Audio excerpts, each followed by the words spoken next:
ఇప్పుడు ఈరోజు మూడవ ఆజ్ఞను మనము ధ్యానించబోతున్నాం. మూడవ ఆజ్ఞ అదే నిర్గమకాండము 20వ అధ్యాయము 7వ వచనం. ఒకే ఒక్క వచనం ఈ వారం. హల్లెలూయా.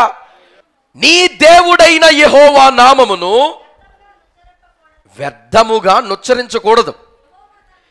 యెహోవా తన నామమును వ్యర్థముగా నుచ్చరించు వారిని నిర్దోషులుగా ఆయన ఎంచడు. ఇది మూడవ ఆజ్ఞ. మూడవ ఆజ్ఞ ఏంటో తెలుసండి?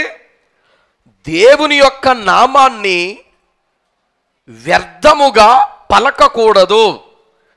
ఎవడైనా దేవుని యొక్క నామాన్ని వ్యర్థముగా పలికితే వాడి దోషి అనేటువంటి విషయాన్ని దేవుడు ఇక్కడ స్పష్టం చేస్తూ ఉన్నాడు. ఒకసారి అందరూ కూడా పైకి చూద్దాం.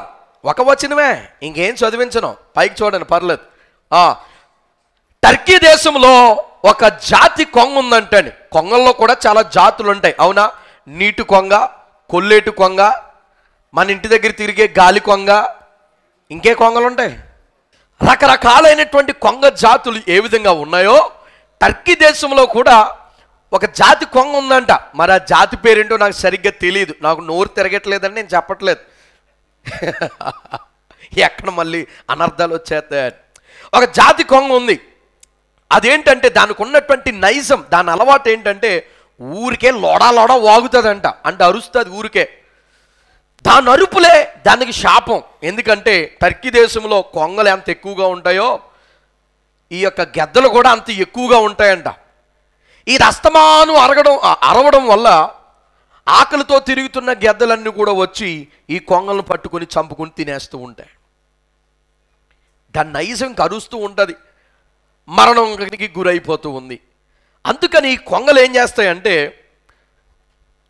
ఆ యొక్క రోడ్డు వారిని కానీ సముద్రం వారిని కానీ ఉన్నటువంటి చిన్న చిన్న రాళ్ళు, ఇంత రాళ్ళు పట్టుకొని దాని నోటుతో దాన్ని ఖర్చు పెట్టుకొని అవి ఒక చెట్టు పైనో లేకపోతే ఎక్కడో చోట ఆ రాడు నోట్లోనే పెట్టుకొని అలాగే జీవిస్తూ ఉంటాయంట.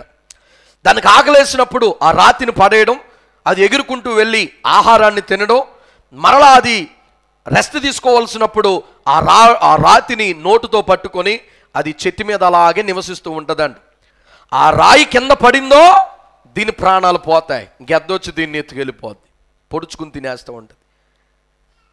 ఇది బతుకుండాలి అంటే దాని నోటినది కాచుకుని ఉండాలి.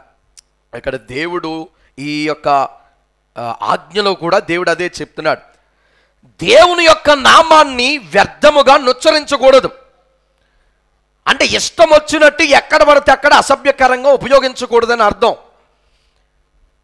దేవుడు తన నామాన్ని వ్యర్థముగా నుచ్చరిస్తే నిన్ను నన్ను ఆయన నిర్దోషులుగా ఎంచడు.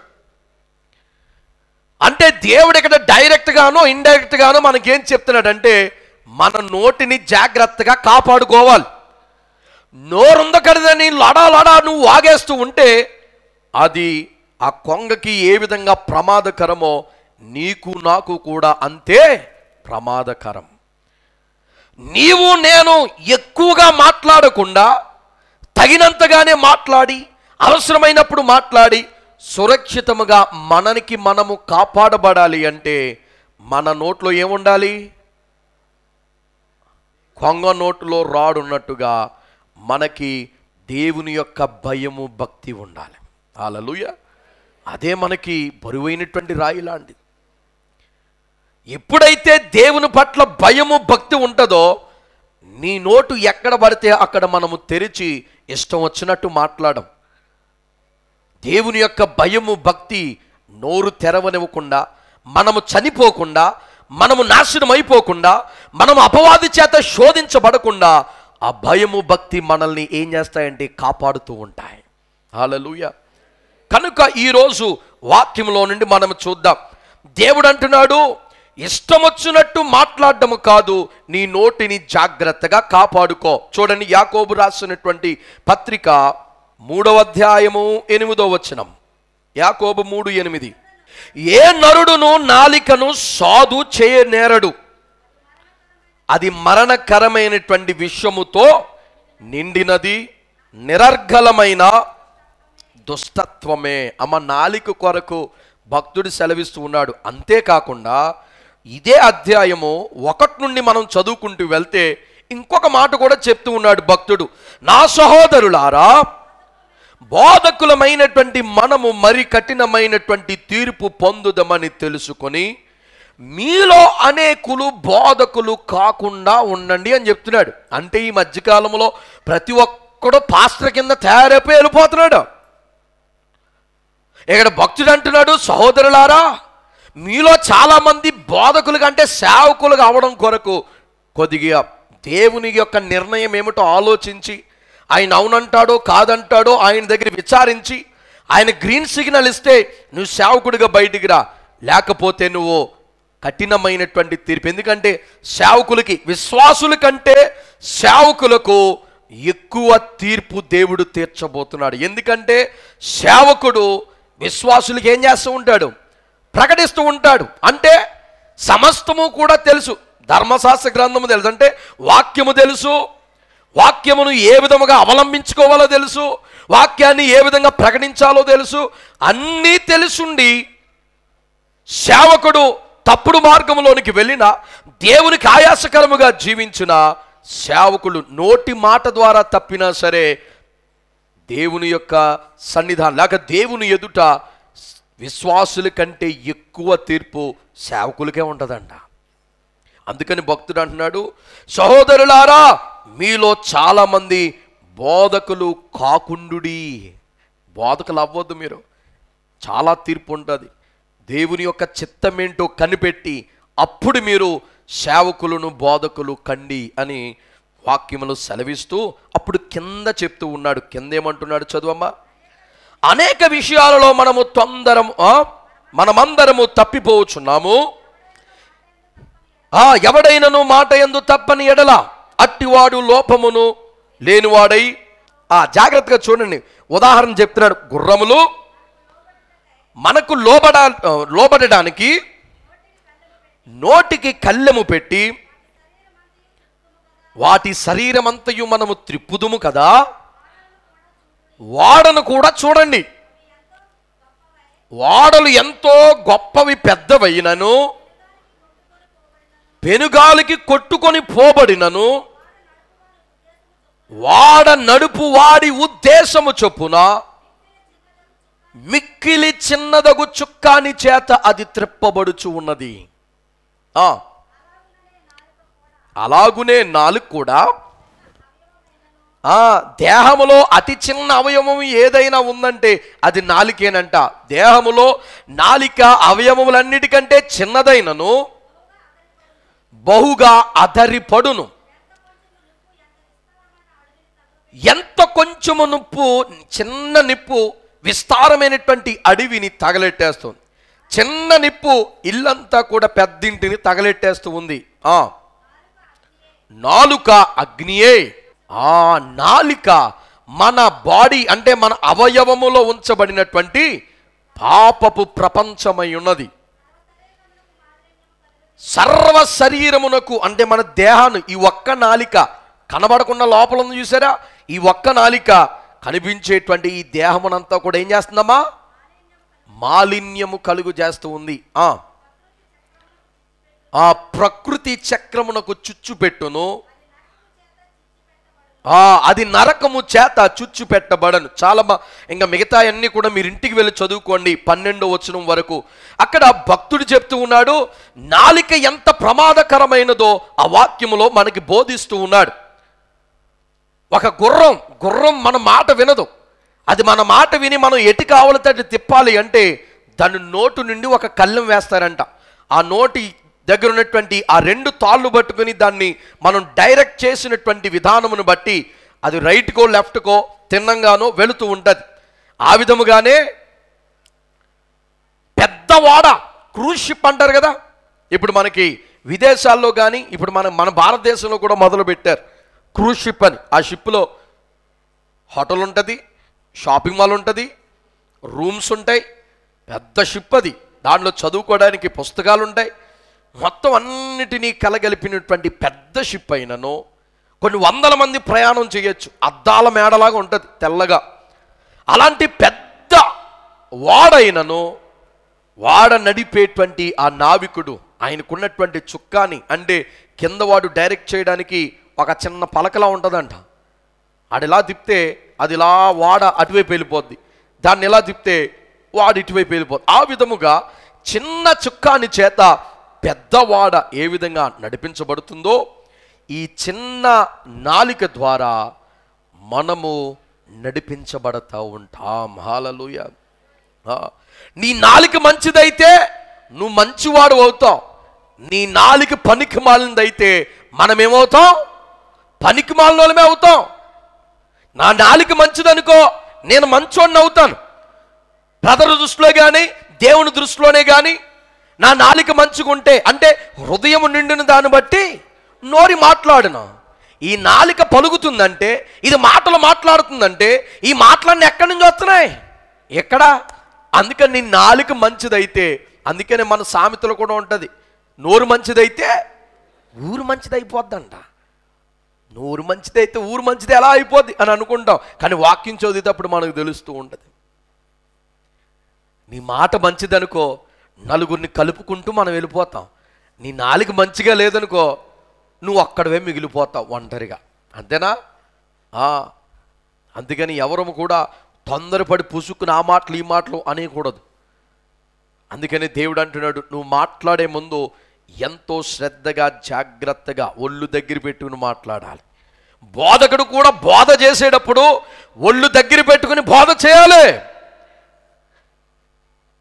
నా మాటలు అందరూ కూడా వింటారు కదా, నీ నోటికి ఇష్టం వచ్చినట్టు నేను మాట్లాడాను అనుకో, మీకంటే ఎక్కువ శిక్ష నా మీదకి వచ్చుద్ది. సేవకుడు ఎవరైనా సరే 7 అంతల తీర్పును మనం పొందుతాము. కనుక మన నోరు మన నాలిక ఎంతో జాగ్రత్తగా వహించాలి, జాగ్రత్తగా ఉండాలని దేవుడు సెలవిస్తూ ఉన్నాడు. అంతేకాకుండా ఎఫెసీ 4వ అధ్యాయం 29వ వచనంలో మనం చూసినాను, కొలసీలకు రాసినటువంటి పత్రిక 3వ అధ్యాయం 8వ వచనంలో మనం చూసినాను.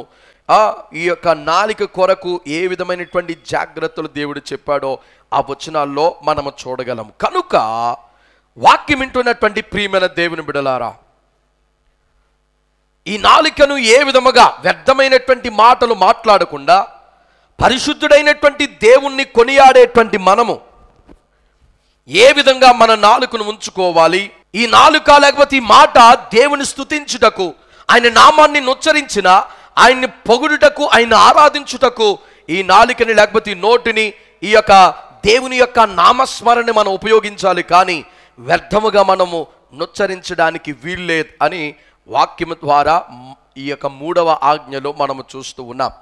ప్రస్తుత దినాల్లో దేవుని యొక్క నామమును అనేక మంది వ్యర్థమైనటువంటి వాటికి ఉపయోగిస్తూ ఉన్నారు.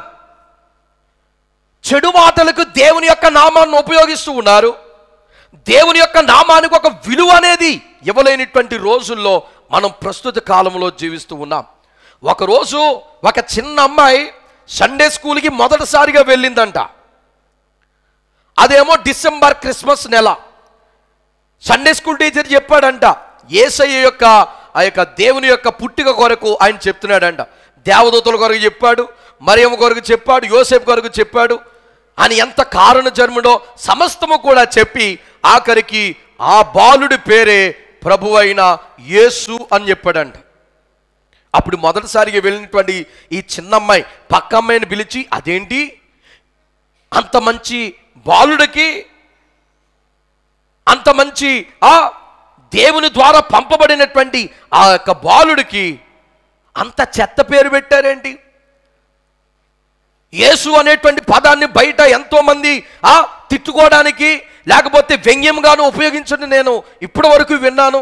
ఒక మంచి పేరు పెడితే బాగుండు కదా అని పక్కన ఉన్నటువంటి అమ్మాయిని అడుగుతుందంట ఆ చిన్నపిల్ల. చూసారా, దేవుని యొక్క నామమునకు కనీసము గౌరవము ఇవ్వనేటువంటి రోజులలో ప్రజల మధ్యన మనము జీవిస్తూ ఉన్నాం. కనుక దేవుని బిడలమైనటువంటి మనము ఆ విధంగా ఉండడానికి వీల్లేదు. మన దేవుని యొక్క నామము పరిశుద్ధమైనటువంటి నామము. అది ఎక్కడ పడితే అక్కడ, ఎలా పడితే అలాగ ఉపయోగించడానికి వీల్లేదు.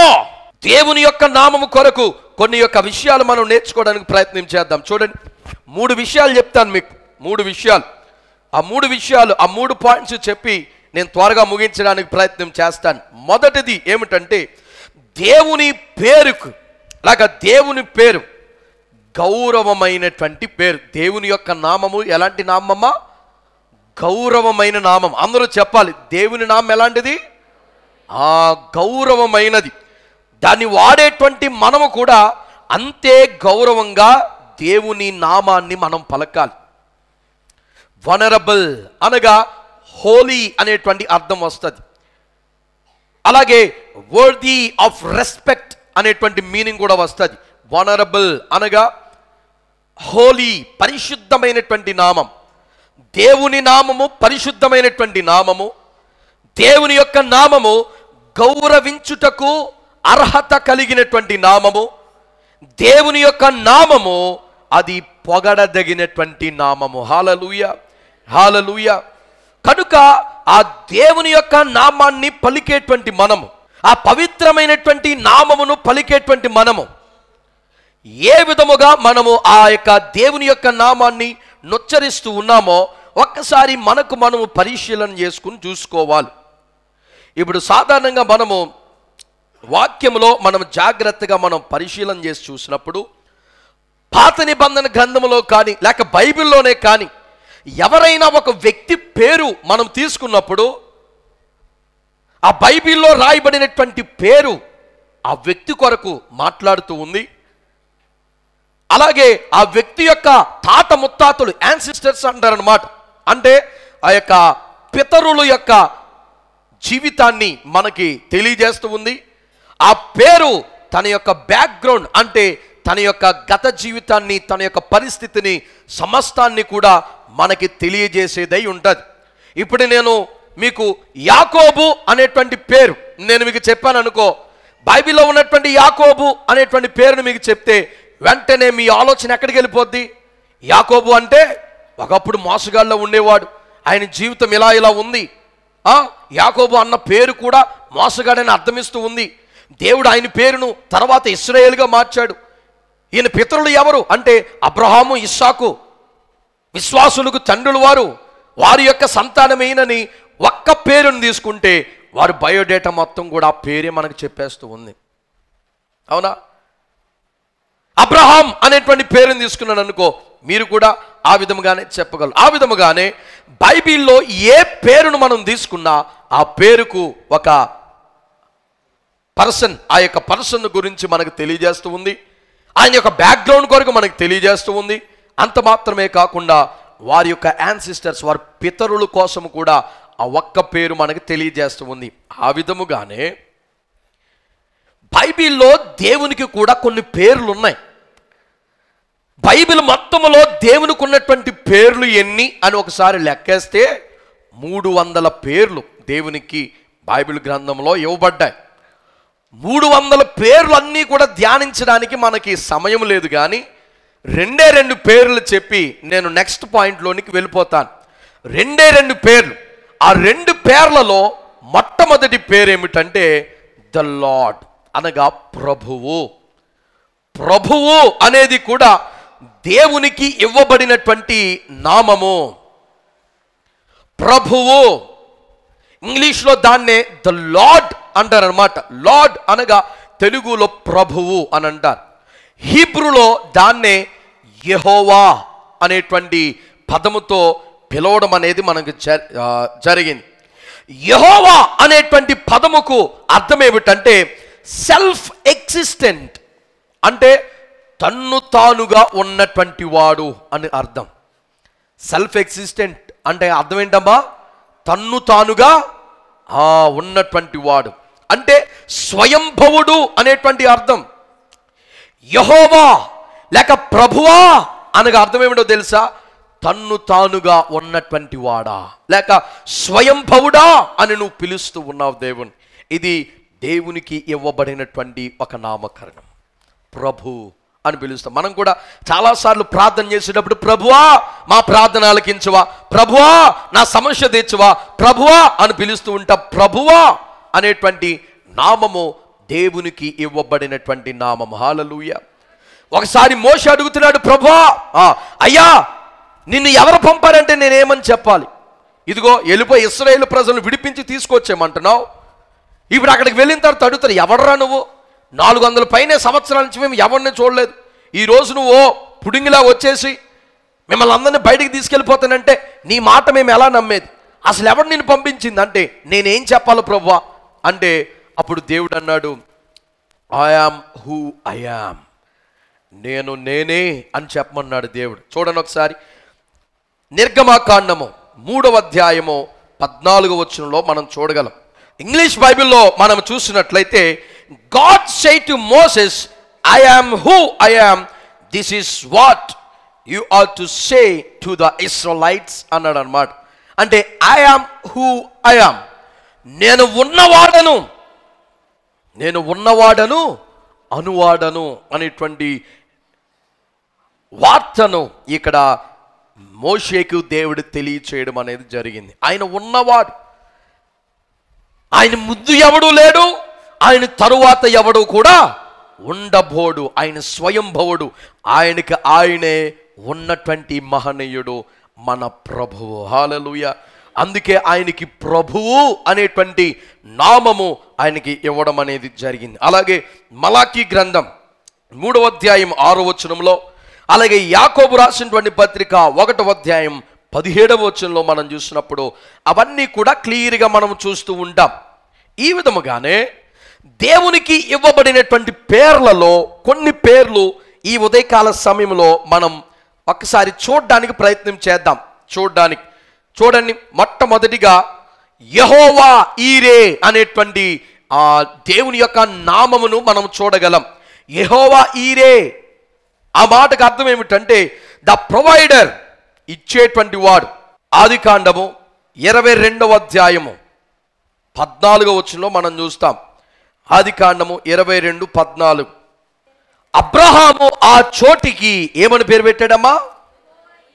యెహోవా ఈరే. యెహోవా ఈరే అనగా అర్థం ఏమిటంటే యెహోవా చూచుచున్నాడు, లేక యెహోవా ఇచ్చుచు ఉన్నాడు. అంటే దేవుడు అన్నాడు, అబ్రహామా నీకు ఇచ్చినటువంటి ఏకైక కుమారుని తీసుకువెళ్ళి బలివి అంటే, అబ్రహాము మనసులో ఎంతో బాధ భారము ఏడుస్తూ ఉన్నను దేవుని మాట తప్పకుండా తీసుకువెళ్ళి తన కుమారుణ్ణి కట్టెల మీద పడుకోబెట్టి బలి ఇవ్వడానికి కత్తి ఇలా పైకెత్తినప్పుడు దేవుడు ఆయన పరిగెట్టుకుంటూ వచ్చి, అబ్రహామా నువ్వు ఆగు, నీ కుమారుని బలివ్వకు, నీ విశ్వాసమును నీ నమ్మకత్వాన్ని నేను చూశాను, అదిగో ఆ పొదల చాటున ఒక పెట్టేలు ఇరుక్కుపోయి ఉంది, నేను నీ కొరకే దాన్ని పెట్టాను, దాన్ని తీసుకుని వెళ్ళి దాన్ని బలివ్వి అని చెప్పి అబ్రహాము కుమారుణ్ణి మరలా తిరిగి అబ్రహాముకు దేవుడు ఇచ్చి ఉన్నాడు. హల్లెలూయా. అప్పుడు ఎంతో సంతోషముతో, ఎంతో కృతజ్ఞతతో, ఆనంద బాష్పాలతో అబ్రహాము ఆ ప్రదేశానికి పెట్టినటువంటి పేరేమిటంటే యెహోవా చూచుచున్నాడు. ఆయన నా హృదయంలో బాధను చూచేటువంటి దేవుడు, ఆయన నా వేదనను చూచేటువంటి దేవుడు. చూస్తూ అక్కడే ఉండిపోలేదు, ఆ వేదనను ఆ బాధను తీర్చి అబ్రహామును సంతోషముగా పంపించాడండి. హల్లెలూయా. అంటే యెహోవా మన దేవుడు చూచేటువంటి దేవుడు. ఆమేన్. అలాగే ఇంకొక పేరు కూడా యెహోవా నిస్సి. చూడండి, నిర్గమకాండము 17వ అధ్యాయము 15వ వచనంలో మనం చూడండి. నిర్గమకాండము 17వ అధ్యాయము 15వ వచనం, ఆ తరువాత మోషే ఒక బలిపీఠమును కట్టి దానికి యెహోవా నిస్సి అని పేరు పెట్టాడు. అంటే ధ్వజము, యెహోవాయే నా ధ్వజము అనేటువంటి అర్థం వస్తుంది. అలాగే యెహోవా షాలోమ్ అనేటువంటి పేరు కూడా దేవునికి ఇవ్వబడడం అనేది జరిగింది. చూడండి, న్యాయాధిపతుల గ్రంథం 6వ అధ్యాయం 24వ వచనంలో, అంటే మీకు సమాధానము కలుగునుగాక అని అర్థం. అలాగే యెహోవా షమ్మా, ఇందాక మనం పాడుకున్నాం కదా, యెహోవా షమ్మా అనేటువంటి నామకరణం కూడా ఆయనకి ఇవ్వబడడం అనేది జరిగింది. చూడండి, యెహెజ్కేలు గ్రంథం 48వ అధ్యాయం 35వ వచనంలో మనం చూస్తూ ఉంటాం. యెహోవా షమ్మా అనగా అర్థం ఏమిటంటే ద లార్డ్ ఈజ్ దేర్, ఆయన ఉన్నవాడు అని అర్థం. హల్లెలూయా. అలాగే యెహోవా షాబోత్ అనేటువంటి పేరు కూడా దేవునికి ఇవ్వబడింది. యెహోవా షాబోత్ అనగా దేవుడు సర్వశక్తి కలిగినటువంటి వాడు అని అర్థం. చూడండి, 1వ సమూయేలు 1వ అధ్యాయం 3వ వచనం. అలాగే యెహోవా రోహి అనేటువంటి పేరు కూడా దేవునికి ఇవ్వబడింది. యెహోవా రోహి అనగా అర్థం ఏమిటంటే యెహోవా నా కాపరి అనేటువంటి. యెహోవా నా కాపరి అనేటువంటి పదం ఎక్కడ దొరుకుతుంది మనకి? 23వ కీర్తన 1వ వచనములో మనం చూడగలం. ఇలాగా చెప్పుకుంటూ పోతే దేవునికి 300 పేర్లు మన ప్రభువుకు ఇవ్వబడ్డం అనేది జరిగింది. హల్లెలూయా. చూసారా దేవుడు ఎంత గొప్పవాడో. పరలోకంలోనంట దేవదూతలు పైనుంచి కిందకి ఎగురుతూ, అంటే 2 రెక్కలతో వారి దేహాన్ని కప్పుకొని, 2 రెక్కలతో వాటి కళ్ళను కప్పుకొని, అంటే ముఖాన్ని కప్పుకొని, 2 రెక్కలతో ఎగురుతూ రేయింబవల్లో ఒకే ఒక్క మాట అంట. ఏం చెప్తున్నాయి? యెహోవా పరిశుద్ధుడు. హల్లెలూయా. అమ్మా ఇప్పుడు మనం పరిశుద్ధుడు పరిశుద్ధుడు అని మిమ్మల్ని స్తుతించనమ్మా అని 5 నిమిషాలు వదిలేస్తేనే 2 నిమిషాలు స్తుతించి 3వ నిమిషం నుంచి ఆగిపోతున్నారు. ఎందుకంటే ఎంతసేపు చెప్తాంరా ఒకే మాట ఎంతసేపు చెప్తాం? బోరు కొట్టారు. మరి దేవదూతలు పరలోకములో దేవుని సింహాసనము దగ్గర దివారాత్రులు అనునిత్యము పరిశుద్ధుడు పరిశుద్ధుడు పరిశుద్ధుడు పరిశుద్ధుడు అంటున్నాయంట. వాటికి బోరు కొట్టట్లేదమ్మా? కొట్టట్లేదంటారా? ఎందుకో తెలుసా? అవి పరిశుద్ధుడు పరిశుద్ధుడని ఇలా పైకి వెళ్ళి కిందకు వచ్చేసరికి దేవుడు ఒక తేజస్సులో కనబడుతూ ఉన్నాడంట. ఆ తేజస్సును చూసి ప్రభువా అని ఆ తేజస్సును మహింపరుస్తుడు. అయ్యా నువ్వు ఇంత పరిశుద్ధుడు అని అవి కొనియాడుతూ మళ్ళీ కిందకి అవి ఎగురుకుంటూ వెళ్ళి మరలా పైకి వచ్చేసరికి ఆయన మరలా ఇంకొక తేజస్సుతో కనబడుతూ ఉన్నాడంట. ఇలాగా ఎగిరిన కింద నుంచి పై వరకు వచ్చినటువంటి ప్రతిసారి కూడా ఒక్కొక్కసారి ఒక్కొక్క తేజస్సుతో ఒక్కొక్క మహిమతో దేవదూతలకు కనిపించేటప్పటికీ అవి ఇంకా దివారాత్రులు పరిశుద్ధుడు పరిశుద్ధుడు పరిశుద్ధుడు పరిశుద్ధుడు పరిశుద్ధుడు అని గాన ప్రతిగానములు చేస్తూ ఉన్నాయి. అందుకనే వాటికి అలసట లేదు, బోరు కొట్టడం లేదు. దగదగ మెరిసేటువంటి వజ్రాన్ని ఒకటి చూపించామనుకో నీకు, అప్పటి కళ్ళు ఏం చేస్తాయి? జిగేలమని వెంటనే పక్కన నడుతాడు. ఒరే అది ఎలా వెలుగుతుందో తెలుసా? చెప్పడానికి మాటలు సరిపోరా. సూర్యుడిలాగో లైటింగ్ పడుతుంటో జిగిజిగి మెదిలిపోతుంది. అప్పుడు దాని పక్కన తీసుకొచ్చి ఇంకో గ్రీన్ కలర్ది పెట్టాను అనుకో, అయ్యి బాబు ఇది అయితే ఇంకా బాగుందిరా. ఇక్కడ తీసుకొచ్చి రెడ్ది పెట్టాను అనుకో, అయ్యి బాబు ఇది ఇంకా బాబోయ్. అంటే ఒక్కొక్కటి తీసుకొచ్చి ఒక్కొక్కటి పెడుతూ ఉంటే మీ వర్ణన, మీ ఆనందం, మీ కన్నుల విందు ఎంతగా వెలిగిపోయి ఆశ్చర్యంలో మీరు తేలిపోతూ సమయం ఎంత అవుతుందో మనకి ఏ విధంగా తెలియదో, పరలోకములో దేవాతి దేవుణ్ణి ఆ సింహాసనం మీద అవి కిందకి పైకి ఎగురుతూ ఉంటే, అవి చూస్తూ ఉంటే ఒక్కొక్కసారి ఒక్కొక్క తేజస్సుతో ఒక్కొక్క మహిమతో ఆ ప్రభు ఆ పరలోక రాజ్యములో ఆయన విరచిల్లుతూ ఉంటే అవి పొగడడానికి వాటికి మాటలు సరిపోవడం లేదంట. హల్లెలూయా.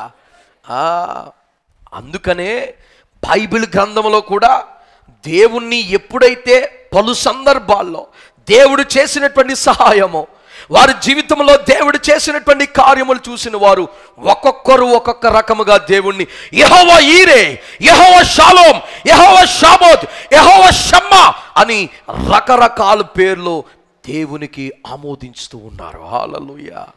ఆయన సహాయం చేయవాడు, ఆయన సర్వశక్తి కలిగినటువంటి వాడు, ఆయన కృపాసత్య సంపూర్ణుడని అనేకమైన, ఆయన చూచుచున్నటువంటి వాడు, ఆయన వింటున్నటువంటి వాడు, ఆయన సహాయం చేసేవాడని ఒక్కొక్కరు ఒక్కొక్క విధముగా దేవునికి నామకరణం చేయడం అనేది మనం చూస్తూ ఉన్నాం. హల్లెలూయా. అంటే దేవుణ్ణి ఆ విధముగా పిలుస్తూ ఉన్నారు. అందుకనే 300 రకాలైనటువంటి నామకరణాలు బైబిల్ గ్రంథంలో మనం చూసాం. అంటే దేవుడు ఎంత గొప్పవాడో, ఆయన నామము ఎంత పరిశుద్ధమైనదో, ఎంత గొప్పదో ఒకసారి మీరు ఆలోచించండి. ఇంకో విషయం చెప్పిన మీకు, రెండవ నామకరణం ఏమిటో తెలుసా? మొదటిది ప్రభువు అయితే రెండవది ద గాడ్, అంటే దేవుడు అనేటువంటి నామము కూడా ఆయనకి ఇవ్వబడడం అనేది జరిగింది. దేవుడు అనేటువంటి ఆ యొక్క మాటకు దాని హీబ్రూలో ఏమంటారంటే ఎలోహీం. మన పాటల్లో కూడా చూస్తాం కదా ఎలోహీం.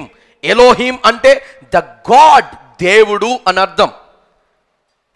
ఏ ఎలోహిం, ఏ ఎలోహిం అని పాటలు పాడుతూ ఉంటారు కదా. ఏ ఎలోహిం అంటే దేవుడు, దేవుడు అని అర్థం అన్నమాట. ద గాడ్ ఎలోహిం అని పిలుస్తూ ఉంటారు. గాడ్ లేక ఎలోహిం అన్నటువంటి పదానికి అర్థం ఏమిటంటే ద సుప్రీం అండ్ ఫెయిత్ఫుల్. అంటే ఆయన మించినటువంటి వాడు లేడు. సుప్రీం, అన్నిటికంటే పైనున్నవాడు అని, ఊహకు మించినటువంటి వాడు అంటాం కదా. ఆయన సుప్రీం, ఇంకా అందనంత ఎత్తులో ఉన్నటువంటి వాడు. అలాగే ఆయన ఫెయిత్ఫుల్ అంటే నమ్మకమైనటువంటి వాడని అర్థం. హల్లెలూయా, హల్లెలూయా. అందుకనే దేవుడు అన్నాడు, నా నామమును ఇంకొక దానికి మీరు ఆపాదించొద్దు. దేవుడు అంటే అదండి. అందుకనే దేవుడు, నేను తప్ప వేరొక దేవుణ్ణి కొనకూడదు, ఆకాశం అందే కానీ భూమి అందే కానీ ఏ విగ్రహాన్ని చేసుకోకు, నా నామమును వ్యర్థముగా నొచ్చరింపవద్దు అని దేవుడు ఎందుకు చెప్పాడు అనుకుంటున్నావు? దేవుడు ఇంత పరిశుద్ధుడు, గొప్పవాడై ఉన్నాడు కనుక. హల్లెలూయా. అని ఎవరి ఊహకి అందనిటువంటి మహనీయుడు, నమ్మకమైనటువంటి వాడు. ఒక మాట ఇచ్చాడంటే ఏది ఏమైనాను ఆ మాటను నెరవేర్చేటువంటి దేవుడు మన ప్రభువు. హల్లెలూయా, హల్లెలూయా. ఈ దేవుడు అనేటువంటి పదము పాత నిబంధన గ్రంథంలోనే 2000 సార్లు ఉంది. 2000 సార్లు పాత నిబంధన గ్రంథంలో రాయబడి ఉంది కనుక దేవుడు, అలాగే ఈ యొక్క పాత నిబంధన గ్రంథంలో కూడా కొన్ని పేర్లు, దేవునికి కూడా కొన్ని పేర్లు ఇవ్వబడ్డాయి. ఎల్ అన్నాడు అన్నమాట. ఎల్ అంటే గాడ్ అని అర్థం. ఎల్ షదాయ్ అనగా గాడ్ ఆల్ మైటీ అనగా సర్వశక్తి కలిగినటువంటి దేవుడు. అడోనాయ్ అనగా ప్రభువు అని అర్థం. ఇటువంటి పేర్లతో దేవుణ్ణి కొనియాడడం అనేది ఈ యొక్క బైబిల్ గ్రంథంలో మనము చూస్తూ ఉన్నాం. హల్లెలూయా. కనుక మన దేవుని యొక్క నామము ఎంత గొప్పది, ఎంత పరిశుద్ధమైనది, ఎంత ప్రభావవంతమైనటువంటి దేవుని యొక్క నామం. మరలా ఇంకొక విషయం ఏమిటో తెలుసమ్మా మీకు? ఈ యొక్క దేవుని యొక్క గ్రంథమును అనగా ఈ పరిశుద్ధ గ్రంథాన్ని రాసేటప్పుడంట, ఈ పరిశుద్ధ గ్రంథాన్ని రాసేటప్పుడు యూదులు వారి యొక్క ధర్మశాస్త్ర గ్రంథాన్ని రాసేటప్పుడు ఏం చేశారంటే, ప్రభువు, గాడ్ అంటే ప్రభువు అనే పదం వచ్చినా, దేవుడు అనేటువంటి పదం వచ్చినా అది ఎంతో పరిశుద్ధమైనది కనుక వారు వెళ్ళి వారి చేతులు, కాళ్ళు, వారి ముఖాన్ని మొత్తం శుభ్రంగా కడుక్కొని ఒక కొత్త పెన్ను తీసుకుని వచ్చి ప్రభువు అని రాసి ఆ పెన్ను పడేసేవారంట. ఎందుకంటే దేవుని యొక్క పేరును రాసినటువంటి ఆ యొక్క పెన్ను, ఆ కలము ఇంకొక వేరే పేరు రాయడానికి వీల్లేదు. అంత పరిశుద్ధమైనటువంటి నామాన్ని మనం రాసాము గనుక ఇంకొక పేరు అది రాయడానికి వీల్లేదని ఆ పెన్నును వెంటనే పడవేసి దాన్ని డిస్మాండిల్ చేసేవారు, అంటే దాన్ని పనికి రాకుండా చేసేవారు. అలాగా ఎన్నిసార్లు పాత నిబంధన గ్రంథంలోనే 2000 సార్లు, ఆయనకి 300 పేర్లు. అంటే కొత్త నిబంధన, పాత నిబంధన కలిపి ఎన్నిసార్లు ఆ విధముగా పరిశుద్ధముగా రాశారో ఒకసారి మీరే ఆలోచించుకోండి. కానీ ఇప్పుడు బైబిల్ వచ్చి మన చేతిలోకి వచ్చిన తర్వాత మనం ఎలా పలుకుతామో తెలుసా? ఒళ్ళు అంగకుండా పలుకుతాం, నోటికి ఇష్టం వచ్చినట్టు ఆ ప్రభా. దేవుని యొక్క నామాన్ని పలికేటప్పుడు నీలో భయము, భక్తి ఉండాలి. రాయడానికే ఎంతో భయపడ్డారో, ఆ కాళ్ళు చేతులు కడుక్కొని ఆ పెన్ను పట్టుకొని రాసే ముందే వారు ఎంతగానో ప్రార్థించేవారు, ప్రభువా మేము నీ నామాన్ని రాస్తూ ఉన్నాం, మాలో ఏ లోపములున్నా, మాలో ఏ తప్పులున్నా దయచేసి మమ్మల్ని మన్నించి ఇది రాయిచుండగా మమ్మల్ని అర్హులుగా, యోగ్యులుగా చేయమని ప్రార్థించి రాసేటువంటి వారు, వెంటనే పెన్ పడేసేటువంటి వారు. అంత పరిశుద్ధముగా రాశారు. అంత మాత్రమే కాదు, ఎప్పటికీ కూడా యూదులు దేవుణ్ణి పేరుతో పిలరు తెలుసా? యెహోవా, యాహ్వే అని దేవుని పేరుతో పిలరు. వాళ్ళు ఏమంటారో తెలుసా? అడోనాయ్ అంటే ప్రభువా అని అర్థం అన్నమాట. దేవుని పేరు ఇప్పటికీ కూడా పేరుతో దేవుణ్ణి పిలవరు. ప్రభువా అని యాచించుకున్నట్టుగా అడుగుతారు. కానీ నువ్వు నేను ఆ భయం ఏమీ ఉండదు మనలో. ఏదో పక్కింటోని పిలిచినట్టుగా పిలిచేస్తాం దేవుని పేరుని. దేవుడు అంటున్నాడు, నా నామాన్ని వ్యర్థముగా నువ్వు ఉచ్చరించకూడదు. ఇది ప్రతి క్రైస్తవుడు తెలుసుకోవాలి. ప్రతి క్రైస్తవుడు తెలుసుకోవాలి. ఆయన నీ పరలోకపు తండ్రే, ఆయన తల్లి లేని వారికి తల్లి లాంటి వాడే, ఆయన ఆదరణకర్తే, ఎప్పుడు నీతో ఉండేటువంటి వాడే. ఆయన గౌరవం ఆయిందే, ఆయన గౌరవం ఆయిందే. ఆ భయము భక్తి ఉండాలి. ఇప్పుడు గౌరవం, తండ్రి అంటే గౌరవం అనేది ప్రస్తుత రోజుల్లో ఎవరికి తెలియదు. ఇప్పుడు మీలో పెద్దోళ్ళని ఎవరు నేను అడిగాను అనుకో, మా తరానికి కూడా అంతగా తెలియదు అనుకోండి. ఇప్పుడు కొంతమంది పెద్దోళ్ళు ఉంటారు, బాగా పెద్దోళ్ళు, వారికి తల్లిదండ్రులన్నా అన్నయ్య అన్నా చాలా భయం ఉంటుంది. అవునా? నా తండ్రి చనిపోయే వరకు వాళ్ళ అన్నయ్యకి తిరిగి మాట చెప్పలేదు. చచ్చిపోయే వరకు ఆయన అన్యుడైనా ఏదైనా తిరిగి మారు మాట చెప్పలేదు. ఆ రోజుల్లో గౌరవం అంటే, పెద్దలంటే గౌరవం అంటే ఆ విధంగా ఉండేది, తల్లిదండ్రులైనా అన్నయ్య అయినా అక్క అయినా. కానీ ఇప్పుడు గౌరవం అనేటువంటి మాట అర్థమే మారిపోయింది. తల్లిదండ్రులనే లెక్క ఉండదో, ఏదైనా లెక్క ఉండదో. ప్రస్తుత రోజుల్లో తల్లిదండ్రులు చూసినట్టుగా ఈ విధముగా దేవుణ్ణి ఆ విధంగా చూడటం మానేయండి. ఆయన తండ్రే, కానీ ఆయన గౌరవం అనేది ఉంది. ఆయన నామమును నువ్వు నోటుతో పలికేటప్పుడు ఒళ్ళు దగ్గర పెట్టుకొని భయము భక్తితో ఆయన్ని మనం పిలవాలి. హల్లెలూయా. నువ్వు ఎలా పడితే అలా పిలిస్తే దేవుడు నిన్ను నిర్దోషిగా ఎంచడు, నిర్దోషిగా ఎంచడు. హల్లెలూయా, హల్లెలూయా. కనుక దేవుని బిడ్డలమైనటువంటి మనము, అందుకనే మనము ప్యాషన్ ఆఫ్ క్రైస్ట్ అనేటువంటి మనము దేవుని శిలువ త్యాగం కూర్చున్నటువంటి ఫిల్మ్ ఒకటి మనం చూసినప్పుడు, గెచ్చమనేటువంటి వనములో యేసుక్రీస్తు ప్రభులు వారు ఎంతో రోదనతో ప్రార్థన చేసేటప్పుడు పదే పదే పలికినటువంటి ఒక మాట మీరు ఎప్పుడైనా గమనించుంటే, నేను చూసినప్పుడల్లా గమనిస్తూ ఉంటాను. ఆయన ఏమంటాడంటే, ఆ రాయి దగ్గర మోకరించి నిటారుగా నిలవబడి పరలోకం వైపు చూస్తూ, అంటే ఆకాశం వైపు చూస్తూ అడోనాయ్ అడోనాయ్ అడోనాయ్ అని పిలుస్తూ ఉంటాడు. అంటే ఆయన నామాన్ని కూడా యేసుక్రీస్తు ప్రభులు వారు నొచ్చరించలేదు. ప్రభువా ప్రభువా అని పిలవడం మనం చూస్తూ ఉన్నాం. చూసారా? అంత పరిశుద్ధమైనటువంటి దేవుని నామాన్ని నీవు నేను ఈరోజు పలుకుతూ దేవుణ్ణి ఆరాధిస్తున్నామంటే దేవుడు మనకి ఎంత గొప్ప ధన్యత ఇచ్చాడో చూసారా? చూసారా? హల్లెలూయా. కనుక ఇప్పుడు సెకండ్ పాయింట్లోకి మనం వద్దాం. రెండో పాయింట్ ఒకసారి మనం ధ్యానిద్దాం. మొదటి పాయింట్ దేవుని యొక్క గొప్పతనం అయితే, దేవుని యొక్క రెండో పాయింట్ ఏమిటంటే, దేవుని యొక్క పేరును లేక దేవుని యొక్క నామమును ఉల్లంఘించుట. దేవుని యొక్క నామమును ఉల్లంఘించుట. దేవుని యొక్క నామమును ఉల్లంఘించుట అంటే ఏంటమ్మా? దేవుని యొక్క నామాన్ని శాపగ్రస్తమైనటువంటి నామముగా పిలిచేటువంటి వారు కొంతమంది ఉంటారు. అమ్మా, దేవుని యొక్క నామమును శాపగ్రస్తమైనటువంటి నామముగా పిలిచేవారు కొంతమంది ఉంటారు. ప్రస్తుత రోజుల్లో చిన్నవారి దగ్గర నుంచి పెద్దవారి వరకు దేవుడు అనేటువంటి పేరును లేకపోతే నామాన్ని ఎక్కడ పడితే అక్కడ ఉపయోగిస్తున్నారు. ఆడు గమ్ముని ఏదైనా పొరపాటు చేసాడనుకో, దేవుడా ఏమంటాడమ్మా? నువ్వు చేసిందే పెద్ద పనికి మళ్ళీ ఏదో పని, దానికి మళ్ళీ దేవుడా. ఈ మధ్యన సినిమాల్లో కూడా ఎవడొకడు అంటూ ఉంటున్నాడు, అది చేసిన ప్రతి ఏదో పనికి దేవుడా దేవుడా అంటే వీళ్ళు అదే పెద్ద ఫ్యాషన్గా వీళ్ళు కూడా, అంటే ఫ్యాన్స్ అలవాట్లు ఇవన్నీ ఉంటాయి కదా, ఇంకేళ్ళు కూడా అది చూసి బయటకు వచ్చిన వెంటనే దేవుడా దేవుడా మొహం మీద కొట్టేయాలి. ఆడేదో పనికి మాలినోళ్ళగా ఆడికి తెలియకో ఏదో వాడేశాడు. దేవుని యొక్క నామాన్ని ఇలా వ్యంగ్యంగా వాడేటువంటి వారు ఉంటారు.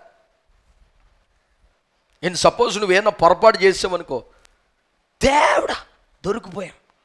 నువ్వు చేసింది పనికి పని అంటే దొరికిపోతే దేవుడా అన్నం ఎందుకు రా బాబు? బండి మీద కారు మీద వెళ్తే ఎవరన్నా టప్పని గుద్దేశాడు అనుకో, దేవుడా. తగ్గించుకోవాలి మనం. తెలుసో తెలియకో ఇప్పుడు వరకు ప్రతి దాంట్లో దేవుడా దేవుడా నేత్రమేమో. ప్రతి పనికి మాలిన దానికి దేవుని యొక్క నామాన్ని ఉచ్చరించుకో, అది నీకు ఆశీర్వాదం కాదు. దేవుని యొక్క నామాన్ని ఎప్పుడు ఉచ్చరించాలో తెలుసా? నువ్వు ప్రార్థించేటువంటి సమయంలో, నువ్వు దేవుణ్ణి స్తుతించి ఆరాధించినప్పుడు, దేవుని యొక్క వాక్యాన్ని ఇతరులకు నువ్వు బోధించినప్పుడు, లేకపోతే ఇతరులకి నీకు తెలిసినటువంటి దేవుని యొక్క వాక్యాన్ని నీ ఇరుగు పొరుగు వారికి నువ్వు చెప్పినప్పుడు, ఆయన గొప్పతనము కొరకు, ఆయన స్తుతించి ఆరాధించుట కొరకు, ఆయన ప్రార్థించుట కొరకు దేవుని యొక్క నామాన్ని మనం ఉపయోగించాలి. హల్లెలూయా. ఎప్పుడు పడితే అప్పుడు ఉపయోగించకూడదు. ఎప్పుడు పడితే అప్పుడు అది ఒక ఊత పదంగాను అలవాటు అయిపోయినటువంటి పదముగా కొంతమంది జీవితాల్లో ఉంటుంది. ఎప్పుడు కూడా అలా చేయదు ప్రియమైన దేవుని బిడ్డ. నీకు తెలుసో తెలియకో అలాంటి తప్పుడు పని నువ్వు చేస్తున్నావు. దేవుని దృష్టిలో నువ్వు నిర్దోషిగా ఉండవు, దోషిగానే ఉంటావు. ఆయన అంటున్నాడు, యెహోవా తన నామమును వ్యర్థముగా, ఏది పడితే దేన్ని పడితే దాంట్లో దేవుని యొక్క నామమును నువ్వు ఉచ్చరిస్తే ఆయన నిన్ను నిర్దోషిగా ఎంచడు. ఎప్పుడు దేవుని నామాన్ని పలకాలో నీవు నేను నేర్చుకోవాలి. ఇది కూడా చాలా ఇంపార్టెంట్. ముఖ్యంగా క్రైస్తవులమైనటువంటి మనకు, రక్షణ పొందినటువంటి మనకు దేవుని యొక్క నామమును ఏ విధంగా ఉచ్చరిస్తున్నావో తెలుసుకో. ఆజ్ఞలు తెలిస్తే సరిపోదు, ఆ ఆజ్ఞలు మన జీవితంలో ఏ విధముగా అవలంబించుకొని నడుచుకోవాలో కూడా తెలియాలి. సెల్ ఫోన్ ఉంటే సరిపోదు, సెల్ ఫోన్ ఎలా వాడాలో నీకు తెలియాలి. సెల్ ఫోన్ వచ్చిన కొత్తలో ఏదైనా ఒక రింగ్ వచ్చిందనుకో, ఇంకెళ్ళి ఏదో కొంపలు మొత్తం ఫోన్ పెట్టుకుని బయటికి వెళ్ళి పిల్లలు అన్ని నెంబర్లు ఇలా నొక్కేసేవారు. ఎందుకంటే అది వాడడం రాదు కాబట్టి. వాళ్ళు చూసి చాలా నవ్వు వచ్చేసి, ఫోన్ నిన్న రింగ్ అయిందనుకో, ఇంక వెంటనే ఫోన్ అట్టు బయటికి వెళ్ళిపోయి దాన్ని ఎలా కట్ చేయాలో తెలియక మొత్తం అన్ని కూడా టికెట్ అది కట్ అవుతుంది. ఆడ పెద్దగా సౌండ్ వచ్చేసి ఆడు పక్కన పిలిచి ఇది ఆపరా బాబు. ఫోన్ ఉంటే సరిపోదు, ఫోను వాడడం తెలియాలి. ఆజ్ఞలు తెలిస్తే సరిపోదు, ఆజ్ఞలు నీ జీవితంలో ఎలా అవలంబించాలో నీకు తెలియాలి. దేవుని నామమును వ్యర్థముగా ఉచ్చరించకూడదు, నీకు తెలుసు. కానీ దాన్ని ఎలా అవలంబించాలో నీకు తెలుసా? ఈరోజు నీవు నేను తెలుసుకోవాలి. హల్లెలూయా. ఎప్పుడు పడితే అప్పుడు దేవుడా, ఈసారి ఎవడన్నా మూతి మీద కొట్టేయండి. దేవుని నామాన్ని వ్యర్థముగా మనము ఉచ్చరించకూడదు. ప్రతి పనికి మాలిన పనికి దేవుని స్తుతించడం వేరు, ప్రతి దాంట్లో దేవుడా అనేయడం వేరు. కనుక అలాగే రెండవదిగా ఇంకో కొంతమంది వ్యర్థముగా నొచ్చరించేటువంటి వారు ఉంటారు. ఎవరో తెలుసా? దేవుని సన్నిధానంలోకి వచ్చి ఇదే నోటితో పాటలు పాడతారు, ఇదే నోటితో వాక్యాన్ని ప్రకటిస్తారు, ఇదే నోటితో భాషలు మాట్లాడతారు, ఇదే నోటితో సిస్టర్ బాగున్నారా, బ్రదర్ బాగున్నారా, గాడ్ బ్లెస్ యూ అని పలకరింపులతో దీవెనలతో ఇచ్చేస్తారు. ఇదే నోటితో ప్రభు వల్లని స్వీకరిస్తూ ఉంటారు. అదే నోటితో బూతులు, జగడములు, అబద్ధాలు, కొండెములు, ఈడు గురించి ఆడికి, ఆడు గురించి ఈడికి వ్యర్థమైనటువంటి మాటలు. ఇది కూడా దేవుని నామమును వ్యర్థముగా ఉచ్చరించుటే, అంటే క్యాజువల్గా తీసిపడేస్తున్నాం. సర్వసాధారణమైనటువంటి నామముగా, అంటే ఇంటి పక్కను పిలుచుకున్నట్టుగా దేవుని నామాన్ని కూడా అంత క్యాజువల్గా తీసి పడేస్తున్నాను. అలాంటి వారిని కూడా దేవుడు నిర్దోషిగా ఎంచడు. చాలా జాగ్రత్తగా ఉండాలమ్మా దేవుని దగ్గర. నువ్వైనా నేనైనా ఎవడైనా ఒకటే దేవునికి. అందరము చాలా జాగ్రత్తగా ఉండాలి. ఇది తప్పు అని తెలిసినప్పుడు, తెలియనన్నాళ్ళు కూడా నువ్వు ఎలా పడతాలో పెళ్లి చేసి ఎలా పడతాలో బతికేసావు, ఇంకా ఆ రోజులు అయిపోయాయి.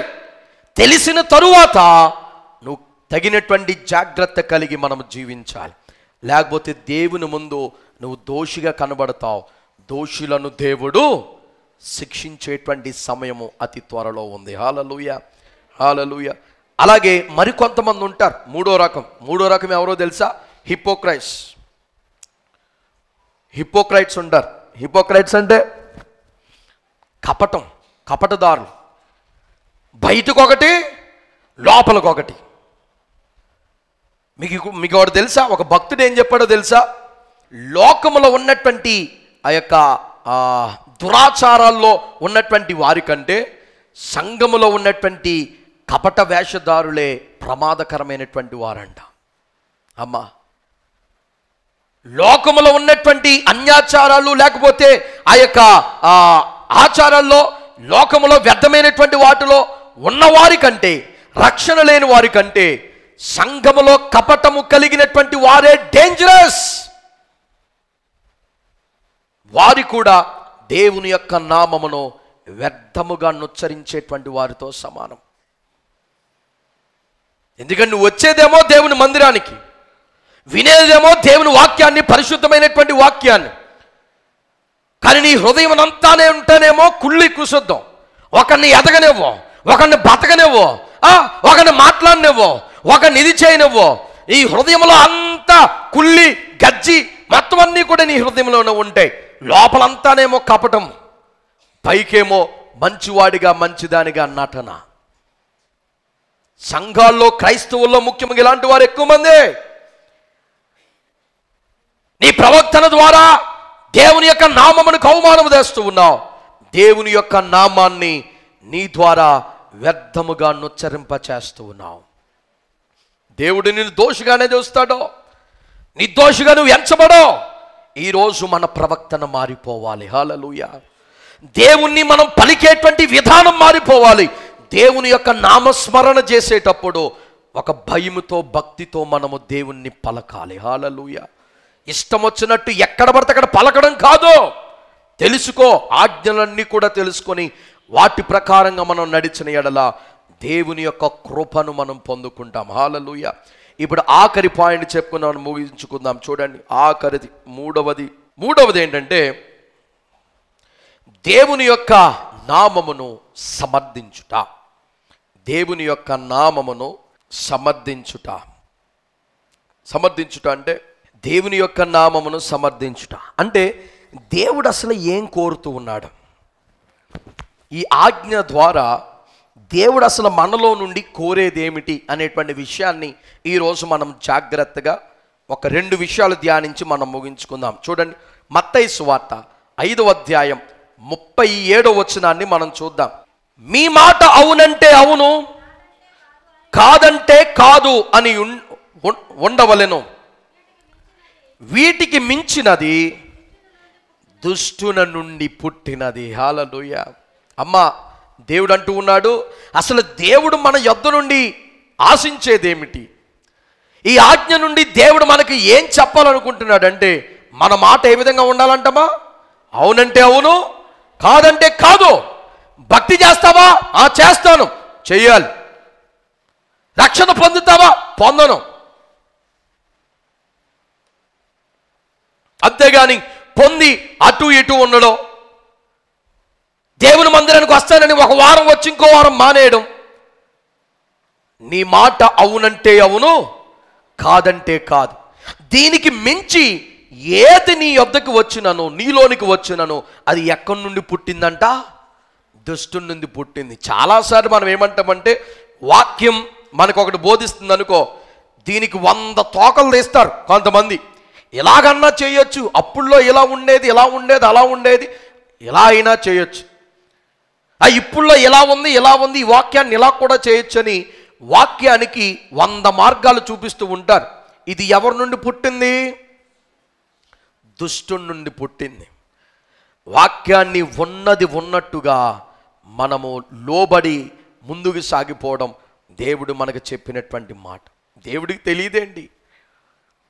ఆయన సర్వజ్ఞాని అయి ఉన్నాడు. నీవు అన్వేషించి చూసి చూసి నెతుక్కొని ఇన్ని పెడర్థాలలో వాక్యాన్ని అర్థం చేసుకోవాలని దేవుడు అంత తెంగరోడు అనుకుంటున్నావా?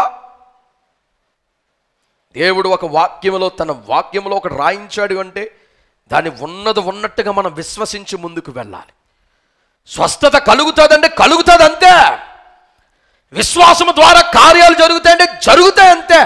దానికి మరలా వేరొక అడ్డదారిని, అటుకోనం ఇటుకోనము ఇలా తిరిగి వచ్చి ఇలా చూపించడం అలాంటిది ఏమి ఉండదు. దేవుడు ఒక మాట పలికాడంటే అలాగే మనల్ని కూడా అన్నమాట. నువ్వు నమ్మావా? నమ్మినట్టే ఉండు. అవిశ్వాసం నీలో వద్దు. నీ మాట అవునంటే అవును, కాదంటే కాదు. నువ్వు రక్షణ పొందేటప్పుడు దేవునికి ఏ వాగ్దానం అయితే చేసావో, బాప్తిసం పొందేటప్పుడు నీ మాట అవునంటే అవును, అవునని ఒప్పుకుని చేశావు. అవుననిగానే నువ్వు సాగిపోవాలి. కాదని మరలా నువ్వు వెనక్కి అడుగు వేయడానికి వీల్లేదు. మిగతా ఏది నీకు అదండి ఇదండి నువ్వు ఏ కారణాలు పట్టుకొని నువ్వు సేవకునికి చెప్పినా, దేవుని మందిరానికి వచ్చినా, అవన్నీ కూడా ఎవరి నుండి పుట్టినవి? దుష్టుని నుండి పుట్టినవి. ఇప్పుడు ఇంకో వచనం మనం చూద్దాం. యాకోబు రాసినటువంటి పత్రిక 5వ అధ్యాయము 12వ వచనం. నా సహోదరులారా, ముఖ్యమైన సంగతి ఏంటంటే ఆకాశము తోడని గాని భూమి తోడని గాని మరి దేని తోడని గాని ఒట్టు పెట్టు కొనక మీరు తీర్పు పాలు కాకుండానట్లు అవునంటే అవును, కాదంటే కాదు అని ఉండవలెను. అమ్మా, కొంతమంది ఒట్లేస్తారు. ఆ ఒట్టండి మా నాన్న మీద ఒట్టండి, ఆ ఒట్టండి మా అమ్మ మీద ఒట్టండి, ఆ ఒట్టండి మా చదువు మీద ఒట్టండి. నీ నెత్తి మీద ఎట్టుకొని నీ ఒట్టు తీసుకొని దేవుడు అంటున్నాడు, ఆకాశము తోడని భూమి తోడని దాని తోడు దీని తోడని ఒట్టులు పెట్టుకోకు. నీ మాట అవునంటే అవును, కాదంటే కాదా. ఒట్టులు గిట్లు జాంతానాయి చెల్లో దేవుని దగ్గర ఒట్టులన్నీ గిట్టులన్నీ. దేవుని మాటే ప్రామాణికం. హల్లెలూయ. మన దేవుడు అవునంటే అవును, కాదని చేస్తానంటే చేస్తాడు, స్వస్థపరుస్తానంటే స్వస్థపరుస్తాడు. తన భక్తులకు ముందుగానే ప్రతిదీ చూపిస్తాడు దేవుడు. ఒరే, నేను నిన్ను తీసుకుని వెళ్ళిపోతాను, ఇంకా నువ్వు ఈ లోకంలో ఉండడానికి వీల్లేదు, నేను నిన్ను నా రాజ్యానికి బిల్ చేసుకుంటాను, నువ్వు సిద్ధపడిపో అంటే అంతే. మనం సిద్ధపడి ప్యాకప్ అయిపోవాలి మొత్తం. నేను నిన్ను ఫలానా శోధ నుంచి నేను విడిపిస్తాను, నువ్వేం కంగారు పడకంటే అంతే. విశ్వాసంతో అలా ఉండిపోవాలి. దేవుడు ప్రతిదీ తన విశ్వాసులకు చూపిస్తాడు, చెప్తాడు. చెప్పకుండా దేవుడు ఏది చేయడు. నువ్వు గ్రహించాలి. తొస్సపోతులేక పొద్దున వరకు నిద్రపోతే ఎక్కడ గ్రహించగలవు? నీ తలకాయ గొరకైతే నిద్రపో పొద్దున వరకు, సూర్యుడు వచ్చేసి 9 అయిపోయే వరకు నువ్వు నిద్రపో. అలాగే ఇంకా దేవుడు చెప్పే అన్నీ కూడా నీకు అర్థమైపోతాయి. దేవుడు తన నమ్మినటువంటి వారికి చెప్పకుండా ఏది కూడా చేయడు. ప్రతిదీ కూడా నీకు చెప్తూ ఉంటాడు. దేవుడు చెప్పకుండా ఏది చేయడు. కానీ నువ్వు గ్రహించాలి, నువ్వు మేలుకొని ఉండాలి. అది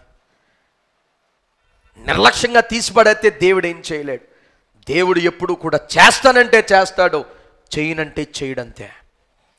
తను నమ్మినటువంటి బిడలు కూడా ఆ విధంగా ఉండాలని దేవుడు కోరుతూ ఉన్నాడు. నువ్వు దాన్ని గ్రహించకుండా తరువాత నువ్వు ఎంత గుండెలు బాదుకుని ఏడ్చినా ఉపయోగం అనేది ఉండదు.